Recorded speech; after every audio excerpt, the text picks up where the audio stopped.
In the name of Allah, the most beneficent and the most merciful, all the blessings to be Allah। मेरा नाम मोहम्मद तैयब खोखर है। आइल्स के हवाले से पहले भी काफ़ी वीडियोस हैं वो यूट्यूब पे अवेलेबल हैं। आज आइल्स के हवाले से डिफरेंट चीज़ें जो है ना वो मैं डिस्कस करूँगा। उसमें जो उसकी टेक्निक्स हैं या मेथड है उसके अलावा बातें भी डिस्कस होंगी। आइल्स में आपको पता है कि इसमें ना 4 बेसिक कम्युनिकेशन स्किल्स हैं, listening, reading, writing and speaking skills. एक तो मैं ये एक्सप्लेन करना चाहूँगा कि आइल्स एकेडमिक और आइल्स जीटी में क्या फ़र्क है।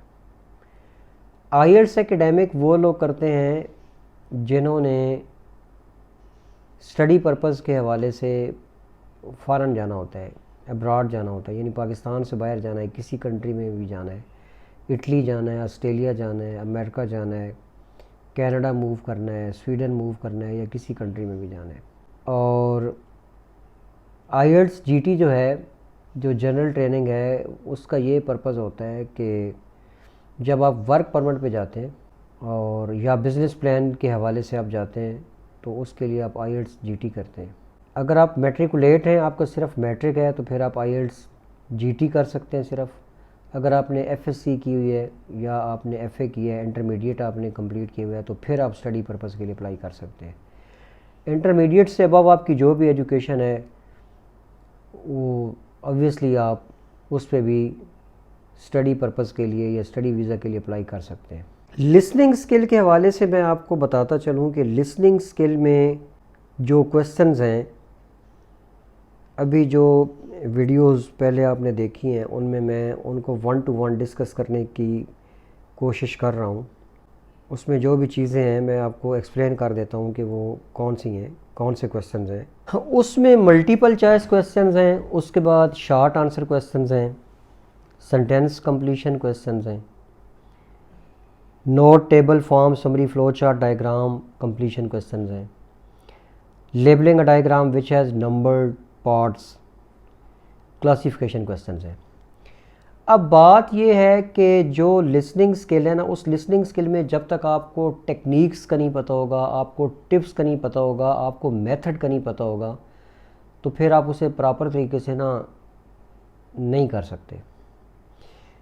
जो लिसनिंग स्किल की प्रिपरेशन है ना, as far as the preparation of the listening skill is concern, that's different, and as far as the exam of listening skill is concern, that's different. Difference इनमें क्या है मैं आपको बताता हूँ कि जो आपने प्रैक्टिस करनी है ना, जिसके हवाले से ये कहा गया है कि practice makes a man perfect. जो प्रैक्टिस आपने करनी है वो तो आप उसे रिवाइज़ करके सुन सकते हैं 1 टाइम, 2 टाइम्स, 3 टाइम्स, लेकिन जब आप एग्ज़ाम में बैठे होते हैं तो only once you will be allowed to listen, सिर्फ आप एक दफ़ा उसे सुन सकते हैं। अब उसमें किस टाइप के क्वेश्चंस होंगे वो ऑलरेडी मैं आपको बता चुका हूँ। अब जो उसकी टेक्निक्स हैं, उसके मेथड्स क्या हैं, वो भी मैं 1 to 1 जो क्वेश्चंस हैं उनको डिफ़ाइन करता आ रहा हूँ। मैं एक दफ़ा फिर यहाँ पर एक्सप्लेन कर देता हूँ, जो उसके मेन पॉइंट्स हैं वो मैं आपको बता देता हूँ। एक तो ये है कि आपने ना रेपिटिशन का ख्याल करना है। जब आप रिकॉर्डिंग सुन रहे होते हैं तो कई चीज़ें वहाँ पर वो रिपीट कर देते हैं, तो आपने ना रेपिटिशन लाइंस का ख्याल रखना है कि वो कौन सी लाइंस जो है ना वो उनको रिपीट कर रहे हैं और उनमें से कौन सा आंसर जो है ना वो करेक्ट है।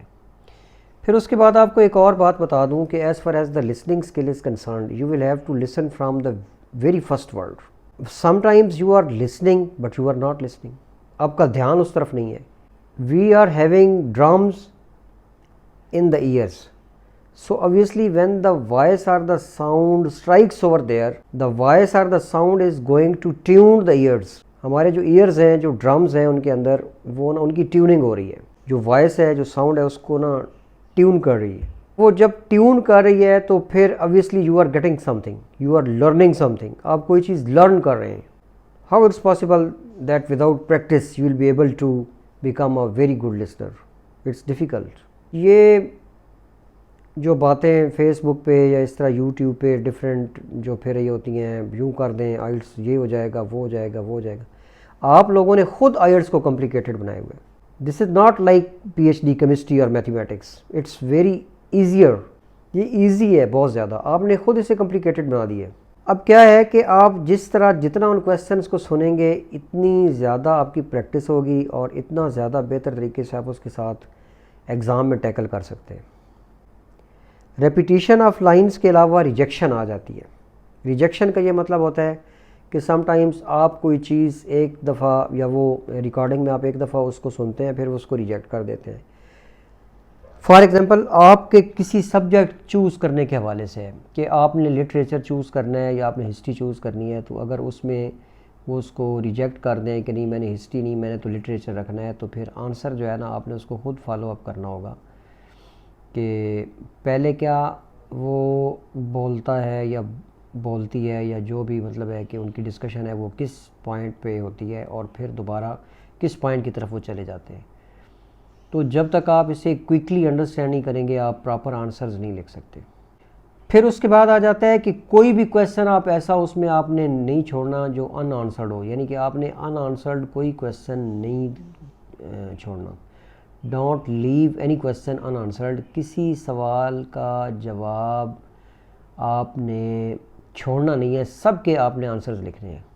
उसकी रीज़न क्या है कि जब आप जो आपको आंसर शीट दी जाती है ना, आंसर शीट मैं पहले आपको ऑलरेडी पिछली वीडियोस में शो करवा चुका हूँ, तो उसमें ना आपको कॉम्प्लिकेशंस आ जाती हैं। आंसर नंबर 1 2 3 4 5 जो कि ऑर्डर कंडीशन में होते हैं, तो जब आप आंसर्स लिखते हैं तो वो डिसऑर्डर कंडीशन में आ जाते हैं, ये मसाइल बन जाते हैं। इस वजह से आपने कोई भी जो क्वेश्चन है ना वो अनआंसर्ड नहीं छोड़ना। फिर इसमें एक और चीज़ जो है वो इम्पोर्टेंस रखती है, वो क्या कि आपने ना नंबरिंग का ख्याल रखना है कि 1 वर्ड आंसर है, 2 वर्ड आंसर है, 3 वर्ड आंसर है, कितने नंबर्स का आंसर है, कितने वर्ड्स का आंसर है, इंस्ट्रक्शंस क्या हैं उसके अंदर। If you will follow the instructions तो obviously you will be able to achieve your required bands. Instructions को फॉलो करेंगे तो फिर आप प्रॉपर तरीके से जो उसके बैंड्स हैं वो आप अचीव कर सकते हैं। इसको मैंने 1 to 1 पहले भी एक्सप्लेन किया है, क्वेश्चन टू क्वेश्चन, और एक्सप्लेन इसी तरह करता आ रहा हूँ। लिसनिंग के अंदर भी मैंने एक्सप्लेन किया है, फिर रीडिंग के अंदर मैं अभी कर रहा हूँ, वीडियोस उसकी आ रही हैं। ये तो था लिसनिंग स्किल के हवाले से। अब मैं थोड़ा आपको रीडिंग के हवाले से बता देता हूँ। रीडिंग के हवाले से पहले मेरी वीडियोस ऑलरेडी हैं, लेकिन इसमें मैं आपको ये बता दूँ कि रीडिंग स्किल के अंदर जो चीज़ इम्पॉर्टेंस रखती है ना, जो टाइप्स ऑफ क्वेश्चंस हैं आप उनको देखें कि कौन से क्वेश्चंस हैं, वो मैं आपको बताता हूँ। इसमें है मल्टीपल चॉइस क्वेश्चंस हैं, शॉर्ट आंसर क्वेश्चंस हैं, sentence completion, note, table, diagram, summary, flow chart completion questions, yes no not given, true false not given questions, classification questions, matching questions, choosing headings, scanning and identifying location of information, labelling a diagram which has number parts. इस type के question इसमें। अब reading skill में सबसे ज़्यादा importance क्या चीज़ रखती है, अगर तो आपने प्रॉपर तरीके से ग्रिप आपने रीडिंग स्किल पे करनी है ना, तो फिर you will have to read it out in a proper way, you will have to underline the difficult words and you will have to learn the meanings of those words and synonyms of those words. आपने उन words के meanings learn करने हैं और उनके आपने synonyms जो है ना वो लर्न करने हैं, अगर आप इस पे ग्रिप जो है ना वो करना चाहते हैं रीडिंग स्किल पे। अब जो आप इसकी प्रिपरेशन कर रहे हैं वो डिफरेंट है, और जो इसका एग्ज़ाम है वो थोड़ा डिफरेंट वे है, उसका मेथड डिफरेंट है। और डिफरेंट का मतलब ये नहीं है कि प्रिपरेशन और चीज़ की होनी है और एग्ज़ाम और चीज़ का होना है। इस तरह के भी सवाल मुझे सुनने को मिलते हैं, यानी कि मैं एक बात करता हूँ उसको बंदा अंडरस्टैंड नहीं करता, बल्कि वो उसमें ना जो पार्ट्स हैं ना क्रिटिकली वो उनको देखता है कि पता नहीं ये क्या कह दिए, इस ट्रेनर ने ये क्या कह दिए। अब बात यह है कि जब आप उसकी प्रैक्टिस करते हैं ना, तो प्रैक्टिस आप उसे जितनी दफ़ा मर्ज़ी रिवाइज़ करें, सारे क्वेश्चंस आप पहले आप सारे पैसेजेस रीड आउट करें, उस मतलब है कि पैसेजेस के जो भी पैराग्राफ्स हैं उनको रीड आउट करें, डिफ़िकल्ट वर्ड्स को अंडरलाइन करें, उसमें की वर्ड्स देखें, उसके वर्ड्स मीनिंग्स देखें, उसके सिनोनिम्स देखें, फिर क्वेश्चंस पढ़ें, फिर उसके आंसर फाइंड आउट करें।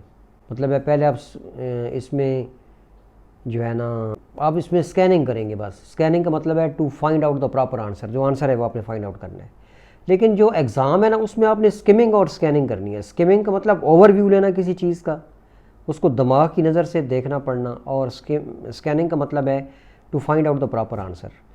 अब आप रीडिंग में टाइम कैसे मैनेज करेंगे, जो सबसे बड़ा इशू स्टूडेंट्स के साथ होता है। सबसे बड़ा इशू ये है टाइम मैनेजमेंट का। अब अगर आप पैसेज पढ़ने के चक्कर में रहे तो फिर तो आप टाइम आपका गया। आपने स्किमिंग करनी है, जल्दी से आपने उसको ग्लिम्प्स उसको देना है, उसको आई व्यू आपने देना है, और पहले आपने क्वेश्चंस पढ़ने हैं, फिर उनके आंसर्स फाइंड आउट करने हैं। आपने पैसेज नहीं पढ़ना। पैसेज पढ़ने की आपको ज़रूरत नहीं है, एक्सेप्ट इसके कि अगर आपने हेडिंग्स फाइंड आउट करनी हो, किसी पैसेज में हेडिंग्स हों वो आपने फाइंड आउट करनी हो, या येस नो नॉट गिवन वाला हो, तो फिर आपने स्किमिंग करनी है। ये चीज़ें इंपॉर्टेंस रखती हैं। आपने पूरा पैसेज नहीं पढ़ते रहना। पूरा पैसेज आप पढ़ते रहेंगे तो टाइम आपका बिल्कुल आप वेस्ट कर देंगे। बाकी इन पे 1 to 1 जो है ना वो मैं कर रहा हूँ, वीडियोज़ जिसकी आ रही हैं 1 to 1 वो आप देखें। उसमें मल्टीपल चॉइस क्वेश्चंस पे ऑलरेडी वीडियो लॉन्च हो चुकी है, और बाकी वीडियोस ऑलरेडी अपने उसमें पाइपलाइन में हैं, वो आपको इंशाल्लाह मिल जाएंगी। अब इसके बाद जो थर्ड स्किल है वो है राइटिंग स्किल। राइटिंग स्किल में मैं नेक्स्ट जो वीडियो है ना उसमें आपको एक्सप्लेन करूँगा। Thank you very much.